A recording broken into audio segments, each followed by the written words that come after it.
ബായിക്ക് ഈ പരിപാടി സ്വന്തമായിട്ട് തുടങ്ങിക്കൂടെ? നീ വിചാരിക്കും പോലെ അത്ര നിസ്സാരമല്ല കാര്യങ്ങൾ. ഇത്രയും കാലത്തെ എക്സ്പീരിയൻസ് വെച്ചിട്ട് ഒരു ലോഡ് ഒപ്പിക്കാൻ ബായിക്ക് പറ്റില്ലേ? അത് പറ്റും, പക്ഷെ എങ്ങനെ കടത്തിക്കൊണ്ടുപോരും? ചെക്ക് പോസ്റ്റിലൊക്കെ നല്ല കാശ് അറിയണം. അതെവിടുന്ന്? ഒന്ന് ഞാൻ പറയാം, സാധനം കിട്ടിയ കാശ് മുടക്കില്ലാതെ ചെക്ക് പോസ്റ്റ് നടത്തുന്ന കാര്യം ഞാൻ ഏറ്റു. അതിനുള്ള ചില നുണക്ക് വിദ്യകളൊക്കെ എന്റെ ഉണ്ട് ബായ്. ആ സാറേ, വണ്ടി എന്താണ് വണ്ടിയില്?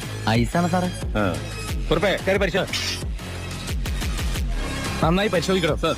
സാറേ പെട്ടെന്നായിക്കോട്ടെ, അല്ലെങ്കിൽ ഐസ് പൈപ്പ് വാട്ടർ ആവും. സാറേ ഇത് ഫുൾ ഐസാ. അടച്ചേക്ക്. ഓ ചാടിക്കോ അല്ലെങ്കിൽ ഐസാവും. പിരിച്ചെന്തിടാ ദാ ഇതൊക്കെയാ ഈ ഐസ് കിട്ടെ. ഞാൻ കാണിച്ചു തരാം. ദാ ഒറിജിനൽ സ്പിരിറ്റ്.